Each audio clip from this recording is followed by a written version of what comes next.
Hi everyone, మన వైజాగ్లో ఈ డిసెంబర్ 31న ఒక మినీ జాబ్ మేళా అయితే కండక్ట్ చేయబోతున్నారు. సో బేసిక్గా ఈ డ్రైవ్ అయితే ఎన్సిఎస్ అలాగే సిడాప్ అండ్ ఏపీఎస్ఎస్డిసి ఆధ్వర్యంలో కండక్ట్ చేయడం జరుగుతుంది. అది కూడా ఈ డిసెంబర్ 31న. అండ్ ఫస్ట్ 2 కంపెనీస్ చూసుకుంటే first one Nipna engineering and constructions అయితే ఉంది. సో ఎవరైతే ఐటీఐ ఎలక్ట్రీషియన్ లేదా డిప్లొమా ట్రిపుల్ ఈ చేసిన క్యాండిడేట్స్ ఉన్నారో సో మీకైతే ఇది ఎలిజిబిలిటీ ఉందండి. మీటర్ ఇన్స్టాలేషన్ లో మీకైతే వర్క్ ఇవ్వడం జరుగుతుంది. 2.4 LPA మనకి ప్యాకేజ్ అయితే మెన్షన్ చేశారు. వైజాగ్లోనే ఉంటుంది జాబ్ లొకేషన్. 100 ఓపెనింగ్స్ ఉన్నాయి. అది కూడా ఓన్లీ మెయిల్ క్యాండిడేట్స్ కి మాత్రమే. అండ్ సెకండ్ వన్ చూసుకుంటే హెచ్డిఎఫ్సి ఉంది. సో దీనిలో సేల్స్ ఎగ్జిక్యూటివ్ ఏదైనా డిగ్రీ అడిగారు. 1.56 నుంచి 2.4 వరకు ప్యాకేజ్ అయితే మెన్షన్ చేయడం జరిగింది.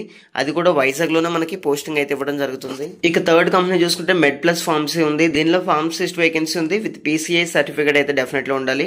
డి ఫార్మసీ, బి ఫార్మసీ లేదా ఎం ఫార్మసీ చేసిన క్యాండిడేట్స్కి అయితే దీనికైతే ఎలిజిబిలిటీ ఉందండి. అప్ టు 16,000 పర్ మంత్ అయితే శాలరీ రావడం జరుగుతుంది. మేల్ ఆర్ ఫీమేల్ క్యాండిడేట్స్ ఇద్దరికి ఛాన్స్ ఉంది ఈ పోస్ట్కి. అండ్ సెకండ్ వన్ ఫార్మసీ ఏడీ ఉంది. సో దీనిలో 10th క్లాస్ లేదా హయ్యర్ క్వాలిఫికేషన్ చేసిన క్యాండిడేట్స్కి అయితే ఎలిజిబిలిటీ ఉంది. అప్ టు 15,000 వరకు మనకు శాలరీ అయితే రావడం జరుగుతుంది పర్ మంత్. ఇక లాస్ట్ వన్ చూసుకుంటే కస్టమర్ సపోర్ట్ అసోసియేట్ ఉంది. సో దీనికి కూడా 10th క్లాస్ లేదా హైయర్ క్వాలిఫికేషన్ అయితే అడిగారండి. 11,500 అయితే మనకి శాలరీ రావడం జరుగుతుంది per month. Second role and third రోల్కి మేల్ క్యాండిడేట్స్కి మాత్రమే ఛాన్స్ ఉంది. ఫీమేల్ క్యాండిడేట్స్కి అయితే ఎటువంటి ఛాన్స్ లేదు. సో చూసారు కదా గైస్, ఇన్ కేస్ ఈ జాబ్కి మీకు ఏమైనా ఎలిజిబిలిటీ ఉంటే డెఫినెట్లీ అటెండ్ అవ్వండి. సో ఎవరైతే ఇంట్రెస్టెడ్ క్యాండిడేట్స్ ఉన్నారో ఈ డిసెంబర్ 31న డిస్ట్రిక్ట్ ఎంప్లాయ్మెంట్ ఎక్స్చేంజ్ ఆఫీస్, ఇది మనకి ఓల్డ్ ఐటీఐ జంక్షన్ దగ్గర ఉంది, కంచరపాలెం. ఇంట్రెస్ట్ ఉన్న క్యాండిడేట్స్ అయితే అటెండ్ అవ్వండి. అండ్ మరిన్ని లేటెస్ట్ అప్డేట్స్ కోసం please subscribe our channel. Thank you guys, thanks for watching this video.